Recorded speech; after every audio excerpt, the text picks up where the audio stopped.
से की गई और प्रधानमंत्री मोदी जी ने कहा था कि यहाँ की धरती झुक नहीं सकती, जूझ सकती है, यहाँ के युवा झुक नहीं सकते, जूझ सकते। तो मोदी जी आपको आज जिला मुख्यालय झुंझुनू में कलेक्टर यूडी खान को चूरू, हनुमानगढ़, गंगानगर, बीकानेर और झुंझुनू, इन जिलों के अंदर पिछले 2.5 साल से कोई सेना भर्ती नहीं आयोजित हो रही है। हमने शांतिपूर्वक चूरू जिले में, हनुमानगढ़ में, गंगानगर में, बीकानेर में, झुंझुनू में अनेकों लेटर दे चुके हैं हम कलेक्टर के नाम पे। हमें कलेक्टर द्वारा झूठा आश्वासन दिया जा रहा है और कोई सेना भर्ती नहीं हो रही है। हमने विधायकों को, सांसदों को, सबको बोल के दे चुका है। अभी हमारी ओवरेज हो रही है।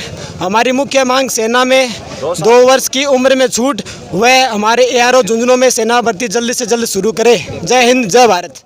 सगड़ा बहन राम राम। मैं सुनील राजेश भाई के साथ किसान फोक्स चैनल बोल रहे हूँ और आज जो आंदोलन चल रहा है अभी के बारे में पूरी डिटेल बताऊंगा थाने धर्म जी। जिला मुख्यालय पे जो सेना भर्ती के लिए समय बढ़ाने के लिए जिन युवा नौजवानों ने जो अपना ज्ञापन दिया है, उस ज्ञापन कलेक्टर साहब को ज्ञापन दिया है, उस मामले में जितने भी युवा नौजवान भाई हैं उनसे हम बात करते हैं। यार सबसे पहली चीज़ ये कि युवाओं की तरफ तो हमने एक मांग रखी है और युवा वास्तविक में चाहता है। देखिए युवा कौन है, आर्मी में जाने वाला कौन है? किसान, मजदूर और गरीब परिवार से। ये सभी को 3 साल से मौका नहीं मिला है। एक बात बताइए आप, अगर मेरी आवाज़ आज तक पहुँच रही है, कोरोना क्या ये युवाओं की देन है? नहीं, कोरोना की वजह से सबका नुकसान हुआ है। तो इन बच्चों को 2 साल का एज का रिलैक्सेशन मिलना चाहिए, पहली चीज़। दूसरी बात, लड़कियां काफ़ी टाइम से परेशान हैं। आप एक चीज़ तो बोलते हैं कि हमारे यहाँ पर लड़कियां भी बढ़ेगी, लड़के भी बढ़ेंगे। आप एक तरफ तो बोल देते हैं, फिर लड़कियों का जब नंबर आता है तो लड़कियों की अभी तक एग्जाम्स नहीं ले रहे हैं। आप क्या करना चाहते हैं? आप एक बार तो एग्जाम्स रुकी हुई है, दूसरा आपने नोटिफिकेशन जारी कर दिया है। तो वो जो बच्चे जो ऑलरेडी फिजिकल क्वालिफाई है वो फिर से फिजिकल की तैयारी करें? नहीं। तीसरी बात, आपने नेवी का कट ऑफ 90 कई जगह, कई डिस्ट्रिक्ट में तो 98.7 तक दिया है। बताइए कौन सा एक सरकारी स्कूल का बच्चा इतना अफोर्ड करता है, इतना ला पाएगा? परसेंटेज नहीं ला पाएगा तो उसको तो मिलेगा ही नहीं नेवी में जाने का मौका।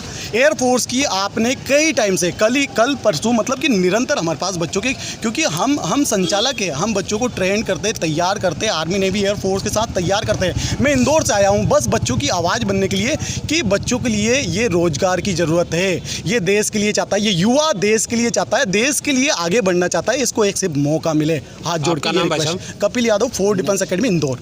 डिफेंस एकेडमी संचालक। सर आप बताओ। बताइए सर। मेरी भी यही है कि ये जो ज्ञापन दिया है इसका मुख्य पर्पज़ ये था कि एज में 2 साल की छूट दी जाए। मेरा परिचय संदीप फौजी और इसी नाम से मैं युवाओं को ट्रेन करता हूँ। फोर्स में रहा हूँ मैं 6 साल जॉब करने के बाद में अभी बच्चों को ट्रेनिंग दे रहा हूँ। तो मांग ये थी कि 2 साल की छूट दी जानी चाहिए। उसका एक लॉजिक ये था कि जब भी आर्मी के बच्चे तैयारी करते हैं उन्हें 18 साल से लेकर 21 साल तक GD में टाइम दिया जाता है भर्ती होने का। सिर्फ 3 साल का मौका मिलता है और कुछ ऐसे डिस्ट्रिक्ट हैं जहाँ पे 3 साल से भर्ती नहीं आई। कहने का मतलब है कि बिना एग्ज़ाम दिए ही इस देश का युवा बाहर जा रहा है, मतलब उन्हें कभी जीवन में मौका ही नहीं मिल रहा कि वो आर्मी में भर्ती हो जाए। तो कम हो चुकी है, क्या वो तैयारी करे कि नहीं करे? कंफर्म कर दें सबसे पहले तो ये कि हमें 2 साल की छूट दी जाएगी या नहीं दी जाएगी। क्योंकि अगर नहीं दी जाएगी तो वो लोग जिनकी ओवरेज हो गई वो तैयारी क्यों करें? अगर दी जाएगी तो फिर जल्द से जल्द भर्ती करवाएं, ताकि बता दें, क्लियर कर दें, हमें रिटर्न दे दें कि हमें आने वाले कोई नोटिफिकेशन जारी कर दें कि 2 साल की छूट मिल जाएगी, ताकि युवा है वो अपनी तैयारी में लगा रहे। दूसरा ये है कि नेवी और एयरफोर्स के जो मुद्दे हैं, पहले सुप्रीम कोर्ट भी पहले दे चुका है। पहले याचिका लगाई थी हम लोगों ने, पहले मेरिट बेस पे इसके एडमिट कार्ड जारी होते थे। सुप्रीम कोर्ट ने 2 साल पहले बिल्कुल क्लियर आदेश दिया था कि 50% से अबव वाले सभी व्यक्तियों के एडमिट कार्ड जारी किए जाने चाहिए। परंतु अभी फिर से नेवी ने MR की जो 4th ग्रेड के लिए भर्ती करती है, उसमें कुछ स्टेट ऐसे हैं जिनकी 100% मेरिट गई है। जो बच्चा बताइए 12th साइंस में या 12th में 100% लेके आएगा, क्या वो 4th ग्रेड में जाएगा? जिसके 100% है वो इंजीनियर, डॉक्टर बनेगा, क्यों फौज में जाएगा? और 4th ग्रेड के लिए क्यों जाएगा? अगर वो 4th ग्रेड के लिए जाएगा तो बाकी अपर एग्जाम के लिए, आप डायरेक्ट लेफ्टिनेंट के लिए, NDA के लिए क्या मेरिट रखोगे? तो उन्हें 50% से अधिक वाले व्यक्तियों को मौका दिया जाना चाहिए। NDA नेशनल लेवल का एग्जाम है, मैं आपको बताता हूँ। NDA के अंदर कोई ये नहीं है क्वालिफिकेशन, उसमें 45% मात्र। मेरी बात तो सुनिए आप, 45% अगर जिस बच्चा 12th के अंदर क्वालिफाई कर लेता है उसको NDA का एग्जाम देने का मौका मिलता है। जबकि NDA है नेशनल लेवल, वहाँ से बच्चा लेफ्टिनेंट बनता है। MR मैट्रिक रिक्रूटमेंट जो कि 10th स्टैंडर्ड का एग्जाम है, आप उस बच्चे को ले जा रहे हो ऊपर, कहाँ तक ला पाएगा भैया? 98% आम बात है। और बिल्कुल TS में तो 70% से अबव जिसके उसको डायरेक्ट इंटरव्यू दिलवाया जाता है, एग्जाम भी उसको नहीं देना पड़ता, 75% बनने को मौका मिलता है। परंतु तो आपसे एक रिक्वेस्ट है कि ये आवाज़ ऊपर तक जानी चाहिए और ये कट ऑफ का सिस्टम थोड़ा कम करना चाहिए। मैं कमांडो अनिल, विजय डिफेंस एकेडमी झुंझुनू। आज हम यहाँ झुंझुनू के अंदर हमारे ये जो मेहमान हैं इंदौर से चल के आए, कानपुर से चल के आए, सीकर से चल के आए, वीरू फौजी भाई चल के आए, चूरू से चल के आए।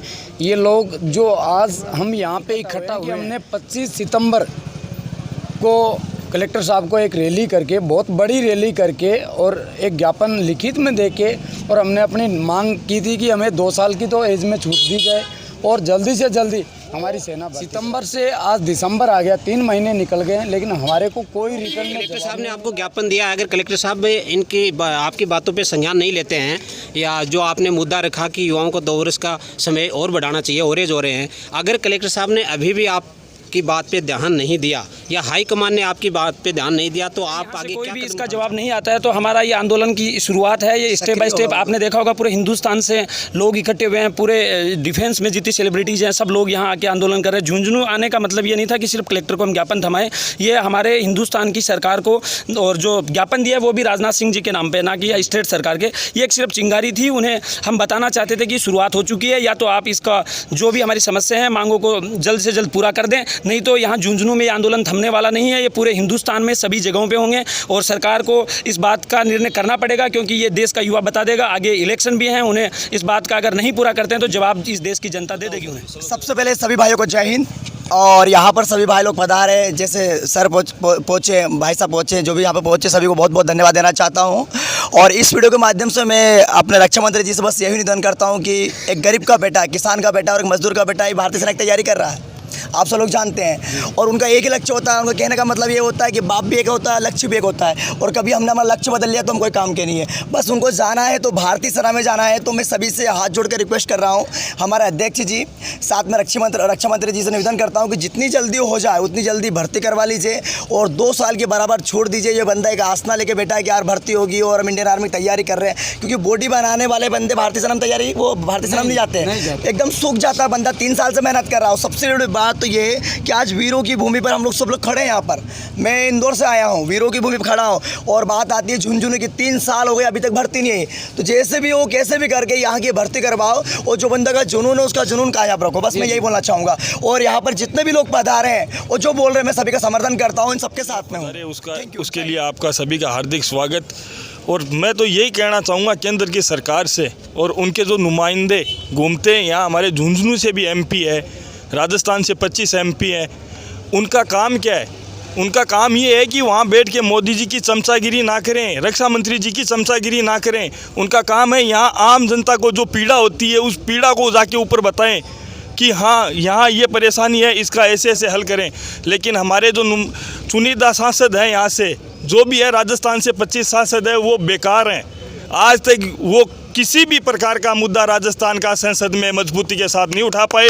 और मैं पूरी होश और आवाज़ में ये कहता हूँ, वो 25 के 25 सांसद अपनी अपनी विधानसभा से MLA का चुनाव लड़ लेना, सांसद का तो बहुत बड़ा हो जाएगा। अगर वो जीत जाते हैं तो ये युवा है ना, इनकी जवानी बेकार हो जाएगी। सही बात। बिल्कुल नहीं जीतेंगे, क्योंकि वो यहाँ से जाते हैं और वहाँ मोदी जी के पैर छू के वापस आ जाते हैं। और हमारा यही निवेदन है मोदी और उनके जो रक्षा मंत्री जी हैं राजनाथ सिंह जी, उनसे कि ये झुंझुनू वीरों की भूमि है, इसका परिणाम देने की आवश्यकता नहीं है। यहाँ के लोगों ने सीने पे गोलियां भी खाई है, सर भी कटवाए हैं, और फौज में जाके देखो पूरा भारत एक साइड और झुंझुनू एक साइड। हमारे हर घर के अंदर, हर गांव के अंदर एक फौजी, शहीद फौजी की मूर्ति लगी हुई है। वो गौरवशाली सौभाग्य इस झुंझुनू का है। इसीलिए यहाँ से ये आगाज किया गया है कि ये इस शहीदों की भूमि से ही, उन शहीदों से आशीर्वाद लेके ही किया गया है कि या तो आप राजनाथ सिंह जी भर्ती दे दो, वरना आपको हॉस्पिटल में भर्ती हम करवा देंगे। जय हिंद, जय भारत। शेखावाटी और झुंझुनू के किसान नहीं है, झुंझुनू के जवान के साथ अन्याय और अत्याचार है। आज हजारों की संख्याओं में युवा नौजवान जिला मुख्यालय पे आए, और जिसके कारण आए युवा नौजवान भाई से बात करते हैं। हाँ बताओ नाम। आप सभी को नमस्कार भाई, मेरा नाम है सुमित तिलोटिया।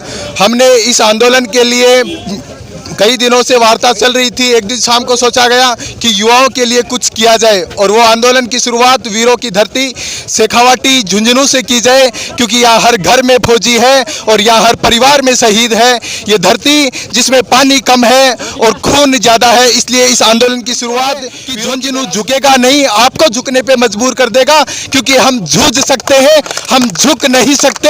हमें जूझना सिखाया है, हमें परिवार वालों ने, दादाजी ने, पापा जी ने, सबने यही कहा, हमारे फैमिली मेंबर ने, कि आप झुकना मत कभी, आप झुक सकते हो। हम अब सरकार को झुकाएंगे, या तो हमें भर्ती दे दो, और जो हमारी दूसरी मुख्य मांग है, यहाँ के युवाओं के लिए 2 साल की छूट, और नेवी और एयरफोर्स तमाम जो भी फोर्स की भर्तियां हैं उनमें 50% पे कोलेटर जारी हो, और मोदी जी अब झुकने पे आपको मजबूर कर देंगे।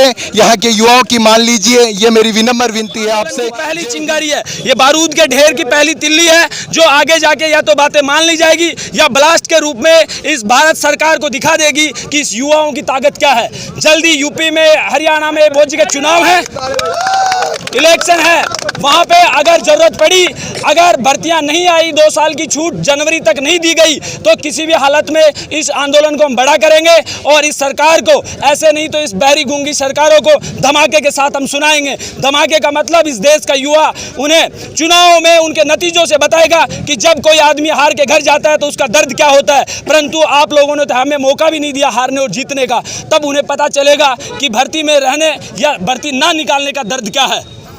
ठीक है, जितेंद्र सर बोलो। भारत माता की जय। सभी लोग साथ दोगे? मैं आप सभी भाइयों को विश्वास दिलाता हूँ, बड़े भैया मैं और जो यहाँ पर जितने भी लोग आए एकेडमी डिफेंस के, हम आपके साथ में, लेकिन आप हमारा साथ मत छोड़ना। हम विश्वास दिलाते हैं, हम आपको भर्ती दिलवा के मानेंगे। आपके साथ में जहाँ आप बोलोगे कि सर यूपी आना है, यूपी आएंगे। आप बोलेंगे रतलाम आना है, रतलाम आएंगे। आप बोलेंगे राजस्थान आना है, तो राजस्थान आएंगे। लेकिन हमारा साथ मत छोड़ना, हम आपके साथ में, और भर्ती कुछ भी हो जाए, भर्ती दिलवा के रखेंगे। एक बार सर के लिए एक बार दिल से ताली बजा दीजिए। धन्यवाद भाई साहब। सर बोलोगे? सर भी यूपी से आए, एक बार जोरदार तालियां बजा दो, मेरठ से चल के आए आपके लिए। देखिए, आज ये समस्या केवल राजस्थान के युवाओं की नहीं है, ये समस्या हरियाणा, पंजाब, यूपी, मध्य प्रदेश, उत्तराखंड, ये पूरे भारत के युवाओं की समस्या है। पिछले 2 साल में लगभग लाखों बच्चों की उम्र निकली है, 4 से 5 बार पेपर कैंसिल हो चुका है, और लाखों बच्चों के और एग्जाम कराए जा रहे हैं, लेकिन 3000-4000 बच्चों का इंडियन आर्मी का पेपर बार बार कैंसिल किया जा रहा है। कोई उम्र की छूट की हमें आश्वासन नहीं दिया जा रहा है, और बहुत एग्जाम हो रहे हैं, सारी भर्तियां रेगुलर चल रही है, लेकिन भारतीय सेना की भर्ती बार बार डेट हमें दी जाती है और झूठे आश्वासन। शुरुआत हो चुकी है, अगली मीटिंग यूपी मेरठ में होने जा रही है, और हिंदुस्तान के हर स्टेट में ये मीटिंगें होनी शुरू होंगी। 1 महीने में परिणाम हमारे सामने होगा। ये जो का बच्चा ही पहले भी एक बार पूरा आंदोलन करे और कलेक्टर साहब ने ज्ञापन दियो हो, लेकिन मन सिर्फ आश्वासन दियो गयो और कोई कार्रवाई नहीं हुई, कोई भर्ती नहीं निकालेगी। इसलिए अब बच्चा दोबारा एक बार फिर कलेक्टर कन गए हैं, और जो राजनाथ सिंह जी ही बांक के नामू कलेक्टर साहब ने वो ज्ञापन दियो है कि वो बढ़े पहुँचे। और मैं जो अठेका विधायक ही, जो सांसद जी ही, और उन सब से यह कहना चाहूँ कि आप बच्चा को नेतृत्व थान करना चाहिए, क्योंकि थे अगर आप बच्चा नहीं संभालोगा तो फिर आप बच्चा को तो भविष्य गर्दिश में ही है।